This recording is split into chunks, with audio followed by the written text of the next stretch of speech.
Welcome to the Bill Walton Show. I'm here with my friend, the Honorable Ken Blackwell, who is a senior advisor to the Trump campaign and former Secretary of State for the state of Ohio, and also former mayor of Cincinnati. And we're here to talk about the state of play with the Trump reelection. Welcome, Ken. Good to be with you, Bill. So let me start with sort of the obvious questions. What's our timeline? Is there a chance for a Trump victory? And we're going to get into a lot more what's happening with each state by state. But could you give us an overview of how you feel about where we are? Let's start with the clock and the schedule. The great Vince Lombardi once said that his good teams never lost a game. Sometimes the clock just ran out on them. One, there is a mountain of evidence that's materialized in 4 or 5 of the battleground states that are now being presented not only to the courts, but to legislative bodies that have the authority to name the electors.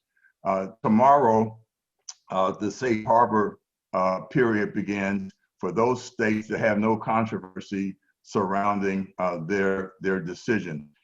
In states where there is being a legal contest or a contest being prosecuted before the state legislature, they in fact actually have to January the 6th.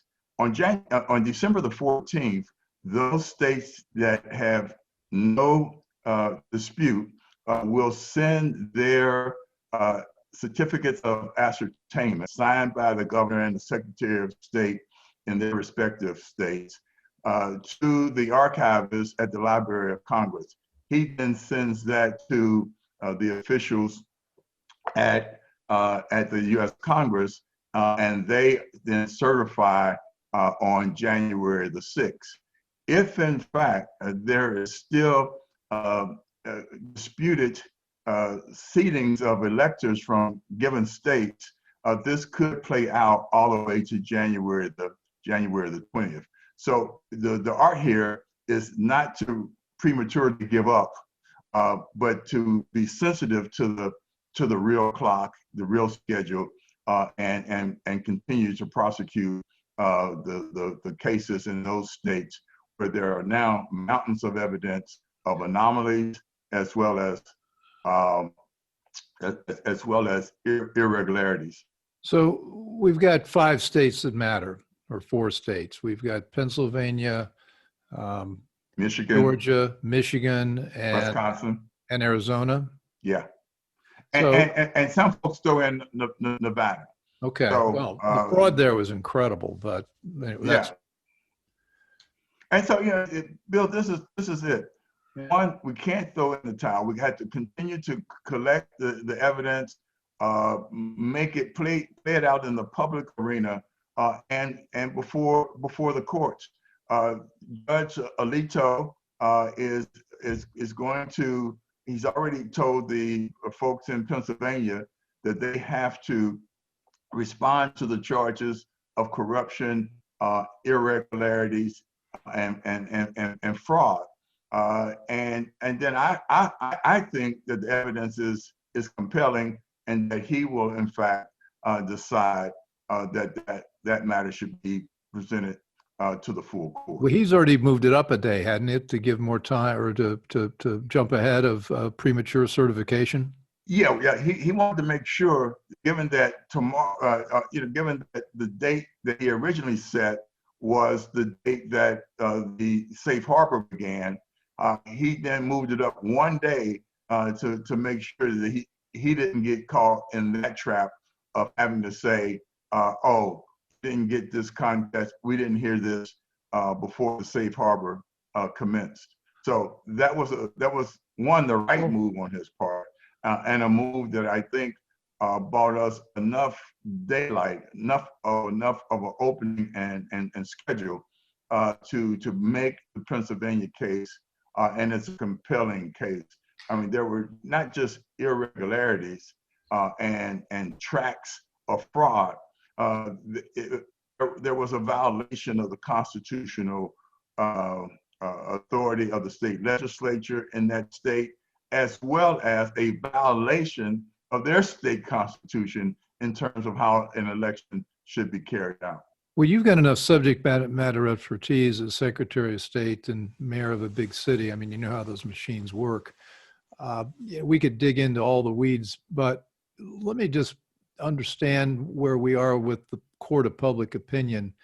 There are a lot of people who supported Trump that seem to have already being acting defeatist, and they say, well, look, the results show, for example, in Cincinnati or in Pennsylvania, we've got 60,000 vote margin.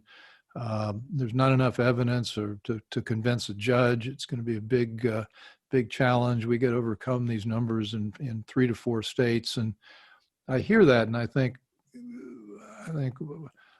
A, is that true? And B, if it's not true, how do we fight that?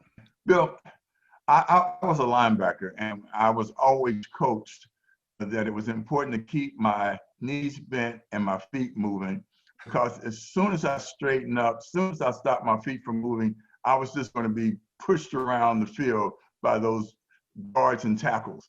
And so that's what I try to tell our team. Look, we in fact had to keep our feet moving. We have zeroed in, and it's time for us to make the big tackle. And we can do that both in the court of public opinion, and I think in the courts in the Supreme Court, as well as other federal courts. Now, the Supreme Court's we've already got the case in Pennsylvania with absentee ballots received after Election Day, and Pittsburgh and Philadelphia not meeting the state voting law requirements. What are there cases in front of the court in the other battleground states, Florida, Georgia, Arizona, Michigan, Nevada? What's the state of play there with the Supreme Court? Again, Bill, this is being two-tracked.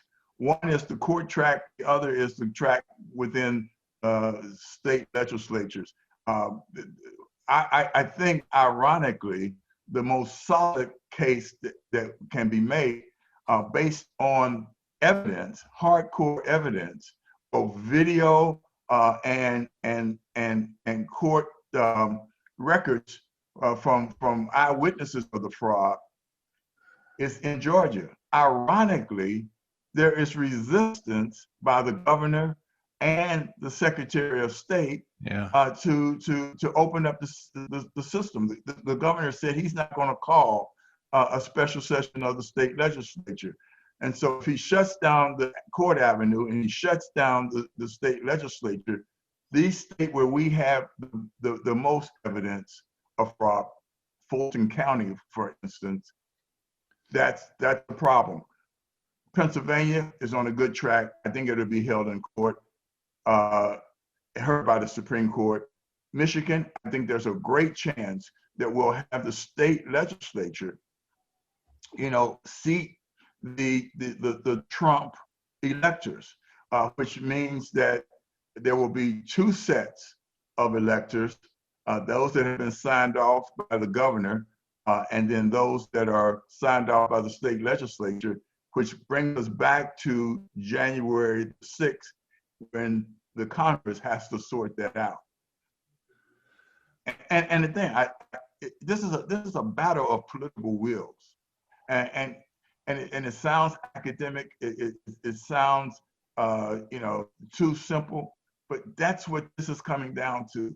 It's coming down to political wills, and whether or not we are ready to take a stand for the 74+ million people who cast ballots for Donald J. Trump. And we don't want their voices to be muted, negated by illegal ballots. And it's important, coming back to Georgia, that we understand that we have to continue to aggressively prosecute this on both tracks, or we can wind up being bit by the same dog in the special election on January the 5th. Well, yeah, the Georgia governor has been a catastrophe in both the presidential and the 2 Senate races. But this is, you talk about political will. This is the public opinion question I ask. And, we're just, Bill Barr coming out and saying in the face of everything he should know, that he sees no evidence of fraud is just egregious. And, we've got a blackout on the news in terms of what these fraud cases are. You read it about maybe at Epic Times or Washington Times, some of the other right of center organizations, but that their market share is not very big, and most Americans don't really know about this fraud. Yeah, and that's why we have to keep our feet moving, keep our voices elevated, keep telling the story, and using every tool in our toolbox. The president has an audience of millions. You have an audience, of tens of thousands in terms of your webcast and your radio. Look, we just have to continue to use it. I have 500,000 followers on Facebook. We have to constantly tell the story and build the demand for principled action, and we can get there. But the last thing we want to do is prematurely give up, surrender to this assault. All we have to do is remember that for 4 years, the left has said that Trump is an illegitimate president. Well, it's funny, Ken. I'm thinking about the pundits and the journalists and the lawyers, and lawyers are always sort of backward looking about the laws written, which they should be, but they tend to be good at analysis, but they don't understand that you got to move the ball forward. The distinction, I heard Mark Levin say he's not a journalist, but he's a partisan, or he's an advocate. And it seems like more of us have got to be just flat out advocates right now, instead of just reporting out so-called facts, which could be overturned. Give us we got just a couple of minutes here. What would be your advice about what people need to be saying to each other and to anybody who will listen about getting the right outcome for this election? So let me put it this way, as we wrap up.